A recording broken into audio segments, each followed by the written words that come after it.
40,000 इतक्या मताधिक्यानं, लाखांच्या मताधिक्यानं खरं तर विजयी झाल्यानंतर राष्ट्रवादी काँग्रेसचे नेते धनंजय मुंडे यांनी आज पक्षाचे अध्यक्ष उपमुख्यमंत्री अजित पवार, प्रदेशाध्यक्ष सुनील तटकरे यासोबतच ज्येष्ठ नेते छगन भुजबळ आणि मुंबई इथल्या देवगिरी निवासस्थानी त्यांची भेट घेऊन त्यांचं अभिनंदन करणार असल्याचंही कळतंय। आपण पाहतोय परळीतनं धनंजय मुंडे यांचा विक्रमी विजय झालाय।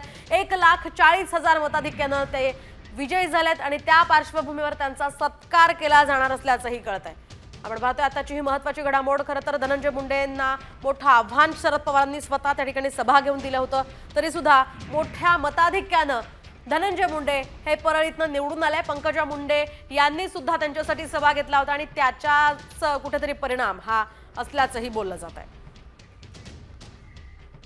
आपण पाहतोय त्यांचा इथे सत्कार केला गेलेला आहे। अजित पवार, छगन भुजबळ आणि प्रदेशाध्यक्ष सुनील तटकरे यांनी त्यांचं अभिनंदन केलेलं आहे। एकूणच आपण पाहतोय बीडच्या परळी मतदारसंघातनं धनंजय मुंडे हे निवडणुकीच्या रिंगणात होते। राजेसाहेब देशमुख यांचं त्यांच्यासमोर आव्हान होतं। शरद पवारांनी या ठिकाणी गद्दारांना पाडायचंय, गाडायचंय असं या मतदारांना ठणकावून सांगितलं होतं, तरी सुद्धा मतदारांनी धनंजय मुंडेंच्या बाजूने कौल दिला आणि धनंजय मुंडे इथे आमदार म्हणून पुन्हा एकदा निवडून आले।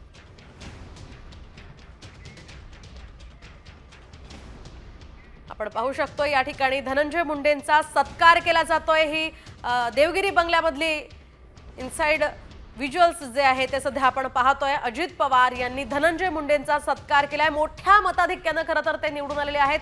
तब्बल 1,40,000 मतांचं त्यांनी लीड घेतलेलं आहे आणि त्यानंतर धनंजय मुंडे यांचा सत्कार इथे केला गेलेला आहे। यासोबतच ते अजित पवार आणि प्रदेशाध्यक्ष सुनील तटकरे यांचेही या ठिकाणी आभार मानताना दिसत आहेत, त्यांचंही अभिनंदन करताना आपल्याला पाहायला मिळत आहेत।